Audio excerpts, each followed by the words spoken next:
Hi guys, welcome to my channel. I am Chloe and this is what is on my shelf today. So, oh, Vinny! Go.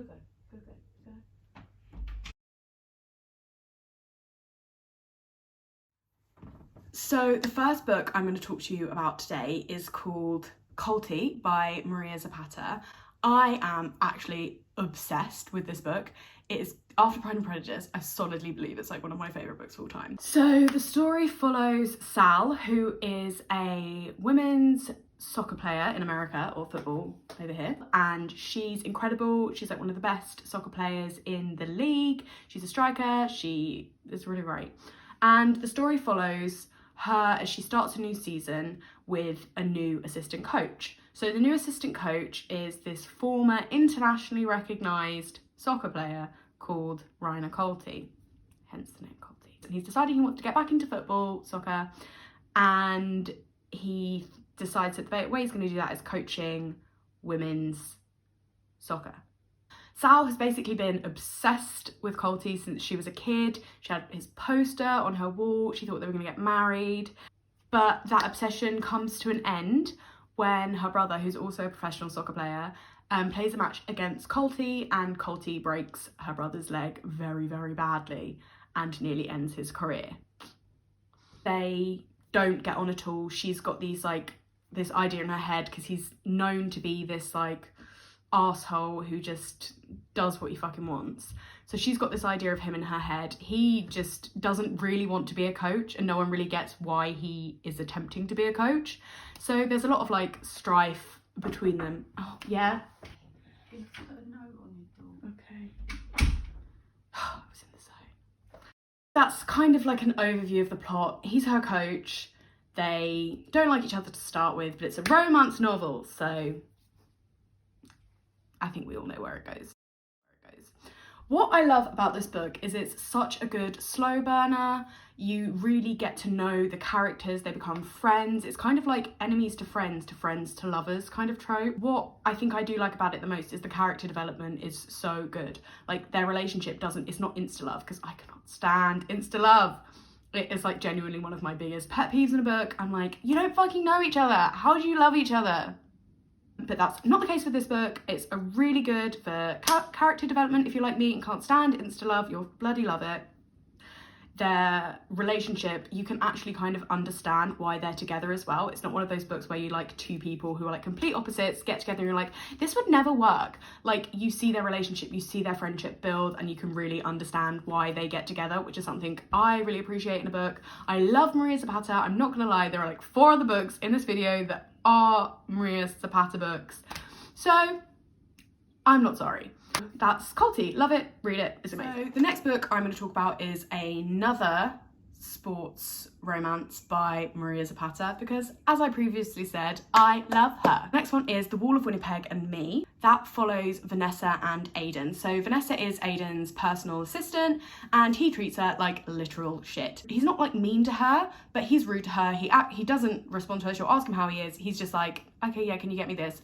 It's kind of just they're not really friends in any way, and she tries to be friends with him. So it starts, she's just decided she's going to quit because she wants to start her own graphic design company, and she has enough money that she can pay her student loans and live for a bit until she starts making proper money doing graphic design. She basically gives Aiden her notice and it's a boy bye. And then he realizes how much she actually does for him and it's shit. So he goes to her apartment, begs her to take him back, and she's like, no. However, he manages to convince her to get married to him for a green card because he's Canadian. I don't get it. I love this book, don't get me wrong. I love Maria Zapata. I love the way she writes. I love the character development. You can actually see why they're together, how the relationship forms. It's not instant love, even though they do end up getting married pretty much straight away, or at least they get engaged. I don't know if they get married straight away. They definitely get engaged straight away. It's not an instant, oh my god, well, we're engaged now, I love you. There really is the relationship really is built, which I really enjoy. However, I'm not really a fan of the marriage for convenience trope unless it's in a historic romance. So, I mean, I had a bit of a problem with that. Once you can get past that, if you can get past that, it's a really, really good book. And I really, really rate it. I do have 2 more sports romances by Maria Zapata, but I'm going to stray from her for a moment to give this video more breadth and whatever. I'm going to talk about Team Hate by Rebel Hart. I hated this book so much. I genuinely did not enjoy this at all. It's about a woman who starts coaching a American football team, and the guys she coaches are actually assholes. They are awful. They will not listen to her because she's a woman. They are so sexist, they're misogynistic, they're completely and utterly disgusting and everything I hate about men. And the leader of this pack, who is horrible to her and refuses to listen to her and treats her like shit and sexually harasses her, is our main character's love interest. I'm not joking. So the main character is called Jane, and somehow romance between them is formed, and I just don't like it. If you like misogynistic men who have, in my opinion, 0 redeeming qualities, then you will love this book. If, like me, you do not, I would not necessarily recommend this book. Don't know if it's clear, but I didn't like it. Another sports romance that's not Maria Zapata that I read was Him by Sarina Brown. Now, I loved this book. It was so bloody cute. By the way, this is an sports romance. Just an FYI. This story follows 2 ice hockey players, and they knew each other growing up. They were really good friends. Their names are Jamie and Ryan. They knew each other growing up and they were best friends, and then when they're 18, they get drunk and hook up, basically. And Ryan afterwards becomes openly gay, and he feels like he took advantage of Jamie and can't talk to him anymore. And Jamie is really, really hurt, feels like he's done something wrong, but Jamie, at the start of the book, didn't realise he was into men. The story follows them as they become friends again, and then as they get together and pursue their careers in ice hockey. It's really cute.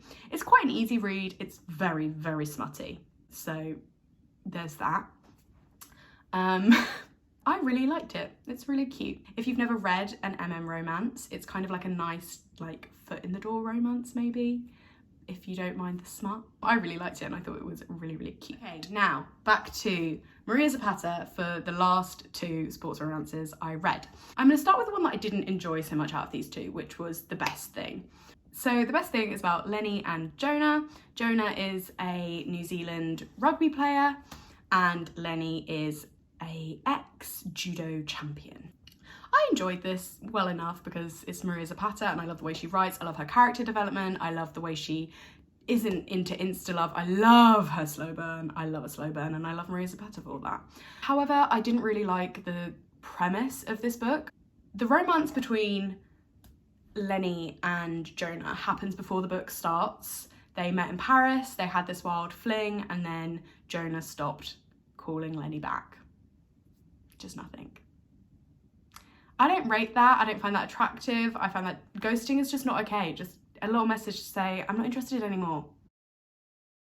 He doesn't do that, which I don't rate. And Lenny tries to get in contact with him because she has something very important to tell him. And she tells him, just contact me because I have something important to tell you. He doesn't. She's pregnant. She has the baby. 2 years later, he gets in contact with her and that's where the book starts. Lenny hates him. She thinks he's a knob, which I think is very much justified. I think that Maria Zapata handled it very well, them getting back together. Like, Lenny was obviously like very perturbed and put out by everything that happened, and I think she did an okay job. I feel like she kind of let him off the hook a bit easily, but at the same time she kind of didn't. I don't know if it's how I would have handled the situation, but then I'm not Lenny, so I can't really judge. But yeah, I liked it. It was good. It wasn't my favourite. It was alright. The final book by Maria Zapata I read this month, and the final sports romance I will be talking about. I had a real sports romance heavy month this month. Don't know why. The last one I read was From Lukov with Love. And I love this book! It was so cute. The book follows Jasmine and Ivan Lukov, hence the name From Lukov with Love. She loves a little name of the title, which I appreciate. Jasmine is a down on her luck figure skater. She's just been dumped by her boyfriend and he talked so much smack about her, no one wants to become a pair with her anymore in figure skating because she does pairs figure skating. She's been practicing. Everyone thinks she's now gone into retirement, but she hasn't. She just doesn't have anyone to compete with, and that's where Ivan Lukov steps in. So he is a world famous, award-winning, like Olympics, world champions. I don't know any other figure skating things because I read this at the beginning of the month. All the awards anyway that you can get in couples figure skating, he has. And he's just come out of his most successful season. He's won pretty much everything, but his partner has decided to take a year off. We don't know why, but she has. So Ivan approaches Jasmine's like, will you be my partner for the year? And Ivan and Jasmine have known each other since they were children. They've had a real rivalry growing up. She's best friends with his sister and they just didn't get along. They make fun of each other all the time and there's like low-key bullying, but I don't really think it's bullying, it's more like banter. So if that's like a thing for you, there's that, or if you don't like it, there's that.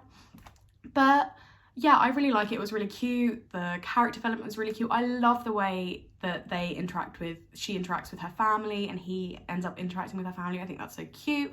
I'm very family orientated myself, so I just really enjoyed that, the fact that they got on so well. That was a really good one, and that is the last sports romance. So the fantasy book I read this month was The Scribe by Elizabeth Hunter. It was okay. It's basically about this girl called Ava and she hears voices. They don't say anything to her. I don't think it's not implied that she's like schizophrenic or anything like that, though that was like originally my thought. They don't say anything to her, she just hears them and they speak a different language. She's going to see someone about this because not nice to hear voices, and he recommends going to this brand. I feel like it's like somewhere like Jerusalem or something like that. I want to say like Istanbul. Anyway, she ends up going there, and when she goes there, she's met by Malachi, and he makes the voices quiet. He starts off, she thinks he's his bodyguard, and he's not. He's just like following her because he finds it interesting. So I find that a little bit like, he feels something for her. I don't know, it's just a bit creepy to me. I didn't really enjoy this book. I read it, and I didn't like hate it, but I mean, it was average. So a book I read this month and absolutely loved was The Kissing Quotient by Helen Hoang. I don't know if that's how you say her surname. I'm deeply apologetic if it's not. If you look at the book, it will say at the bottom. It was so cute. So it basically follows a woman whose name I've forgotten. It follows the romance between Stella and Michael. Stella is autistic. She works as an economist and she's obsessed with her job. She doesn't really have much of a social life. Her parents want her to find someone, so she's like, okay, right, I'll do that then. And she's talking to one of her co-workers who is an absolute arsehole. They end up getting on the topic of sex and she says that she doesn't like it. She's had some experiences in the past that for me are very problematic, like issues of consent. She's just kind of like lies there and just lets them do it, and then they're mean to her afterwards, which I think is so sad and not okay. This guy that she's talking to, who's an arsehole, basically says, well, you don't like sex because you haven't had enough of it. And she's like, okay, right. And she decides the way she's gonna get better at sex and like sex is by hiring a male escort, which is where Michael comes in. So Michael is a male escort. He's working as a male escort because he needs the money, because he needs to help his mum pay for her medical bills because I believe she's got cancer. He doesn't really do it because he likes it. He has a one and done motto, so he will only see a client once, but he makes an exception for Stella because she's cute and we love Stella. I love this book. I think it discusses autism in a way that's understandable and in a way that's representative. I think it's so lovely. It's such a sweet romance, and it doesn't like make fun, it doesn't make light of anything, and I think it does express it in a way that is very heartwarming and adorable, and their romance is so bloody cute and I love it. I really, really recommend this book if you're looking for something kind of like light-hearted but heartwarming. It's not got much like strife or conflict. There is sort of like miscommunications that naturally come as a result of her being autistic and not understanding like social settings properly, but they all get resolved, so it's nice, it's heartwarming. I really like that book. Another book I read is Not So Nice Guy by S.R. Gray. If you have read a book by S.R. Gray before, I feel like you know what to expect. I like her. She's really good for like a light-hearted romance. So if you're going to pick up one of hers, you're going to enjoy it. Like, it's just like classic romance. Like, it's very much sticking to tropes. The only problem I had with this book, so, is the ending. It follows two best friends, Sam and Ian. They work at school together. They met when they were working at school, and everyone thinks they're dating, but they're not. They're just friends. If you don't want spoilers of this book, I will put a spoiler thing at the bottom, and then once the spoiler thing's gone, the spoilers have stopped. When they end up getting together, she sends him a promiscuous, it's not even that bad, it's like her eating whipped cream, like anyway, she sends him a picture on their work email. She accidentally sends it reply. Oh, why she's doing an email chain, I don't know. But anyway, she sends it to the whole year, and parents find out and they nearly lose their job, and they've decided the way they're going to get around it is by getting married. I don't know, it's a romance novel, we don't think too much about it. But the problem I had is the moment they decide to get married and get together, it's literally like boom, the end of the book. It's like so rushed. I don't think the time is properly taken to explore their romance. She basically goes from being like, I don't want to be with you, I don't like it, to being like, oh, okay, fine, let's get married. I didn't like that. I like stories to be, I think just because it's a romance, it doesn't mean you can like stop character development. I think character development for me is more important than the plot. So I think just because the plot is moving at pace, it doesn't mean you can be like, okay, fine, well, we'll just forget that she didn't want to get married and we'll just make her want to get married and then we can finish the book. I don't like that. If you want to do short, snappy, quick, easy read romances like R.S. Gray, I feel like character development does kind of fall to the wayside. So if that doesn't bother you, this is a nice, easy read. It's R.S. Gray, you know what you're getting. Any other books, you know what you're getting. The next one I read was Birthday Girl by Penelope Douglas. I have heard so much about this book. I've read a couple of Penelope Douglas's before, I think, not knowing who she was, or that like I was reading her more than once. And she wasn't like an author that stuck in my head or I was obsessed with. I think I read like Bully, which I believe is her first ever book, which is potentially why. All the YouTubers that I follow have been like, read Birthday Girl, it's incredible. So I think in my head, I bigged it up a lot. I was expecting this amazing book. So Birthday Girl is an age gap romance about Jordan and Pike. Jordan is 19, I believe, and Pike is like 35. And Pike is also her boyfriend's dad. It's actually not as taboo as it appears, and when I was like watching reviews before, people were like, it's not that bad, like you're not creeped out by it. And honestly, you're not. Pike obviously had his son very, very young. He wasn't really involved in his life because he was in the army, and Pike's son is a knob more than anything, so you're not like rooting for him. But nothing happens until her and Pike's son have broken up. I don't like cheating tropes. That's not something I personally enjoy, so I like that in this book they wait until after they've broken up till they get together. Pike is young at heart and Jordan is very like old and mature for her age, and she seems a lot older than she is. So when they get together, it's not so much like it's like yeah, fair. It's very steamy, very steamy. So if you don't like steam, don't read this. If you do like steam, you're gonna love it. It's pretty great, but it's not as amazing as I thought it would be. It was hyped up so much in my head that I was like, this is gonna be incredible. And I was like, yeah, this is good. But not incredible. Nothing special. The next book I'm going to talk about is Making Faces by Amy Harmon. It's very much like, I reckon a book, if you're like 14, like young adult, I think this is kind of the book for that group. So I felt like I was a bit old to properly appreciate it. I think I would have appreciated it much more when I was younger. And I did really enjoy it, don't get me wrong. But it's basically about Fern. It's very much an ugly duckling situation. When she was at school, she was not pretty. She was lovely though. She's a really, really sweet girl. Her best friend is in a wheelchair. Her other best friend is ridiculously attractive. And she gets compared to her gorgeous best friend a lot. It follows the story of Fern and Ambrose. Fern is a preacher's daughter. She's cute, she's nice. Is what it is. And she has a massive crush on Ambrose. Ambrose is the most popular guy at school. He's gorgeous. He's compared to Hercules throughout the novel. And when they're at school, her and her friend basically end up catfishing Ambrose. He thinks he's talking to her friend. He's actually talking to her, and then he's really embarrassed and low-key hates her. And then 9/11 happens, which comes a bit out of the blue, but I kind of really enjoyed this aspect of it. So 9/11 happens, and he decides he wants to join the army. So he convinces all of his friends to join the army with him.